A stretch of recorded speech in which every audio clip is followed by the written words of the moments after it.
Ask yourself this one question. Are you where you want to be in your graphic design career? If the answer is no, and you want to get ahead of the other designers in this industry, then it's time to level up. While people are licking their ice cream and potentially suffering from third-degree sunburns this summer, add another skill to your arsenal of existing skills. I wait until you hear why and how important getting new skills can be to your design career. Maybe pick up a coding language, because we all know that's going to be a big part of the future of graphic design. Python, JavaScript, and Go are some really good examples to choose. Or what about learning motion graphics? Because, well, come on, motion graphics look cool and they are useful to us designers. And by the way, watch out for future motion graphic tutorials on this channel. And maybe read up on marketing like this book here by Seth Godin, This is Marketing. And here's bonus tip number 1. Adding a new skill to your arsenal is so powerful because let's say you have a new logo project with a client. They might also need an app design, and hey, if you learn coding, bingo, you've got yourself another job. And they might even want to animate that logo that you're working on, so hey, there's another job. So with new skills, you can market yourself to clients or new clients with a wider range of skill sets and jobs that you can work on. The second thing to do this summer that can put you ahead of the curve is to redo your portfolio. Yes. I know you've heard this before, but wait. There is actually a very important component to the portfolio that most designers, they just forget about it. You need to give clients a good reason to hire you. They need to have valid reasons to spend their time and their money on your services. Maybe you can create functional and modern UI layouts which will elevate a client's app into modern times. Maybe you've won awards or even rebranded a company successfully, but whatever it is, show how you're valuable to that client. But yeah, the next thing you can do is working on how to pitch your sales or your ideas to a client. Your career isn't Illustrator, Photoshop, Affinity Design, or heck even GIMP. Those are just tools. If you can't effectively sell your designs, then what's the point in making them in the first place? Now look back over past failed attempts to either clinch a deal or gain a client. Look at why it failed and see where you can improve.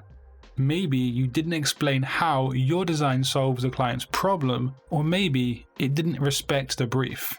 Maybe your approach was just too rushed and unorganized. Whatever the reason is for not gaining those clients, identify the problem and then work on it to solve it. Pitching an idea efficiently means that you demonstrate confidence, you demonstrate skill, and also, of course, knowledge. But importantly, to make your client feel like you've earned your worth, you need to show how you solve their problem. The next thing you can do to get ahead of designers is something that introverts like myself really dislike doing, and that's networking. Now here's a really tough pill to swallow. You could be the best designer in the entire world, but if nobody knows you exist, you wouldn't get that many jobs, if any. And then you could be a pretty lousy designer and get a lot of regular jobs because many people know you exist. It's like that person who has a dad or a mum who owns a very successful business, and that person knows a lot of other people, and so they get their son or their daughter a lot of graphic design jobs simply by knowing people. And that's even if their designs stink. They do say it's not what you know, but who you know. So start making some real-world connections in places like LinkedIn, Facebook groups, and other online platforms.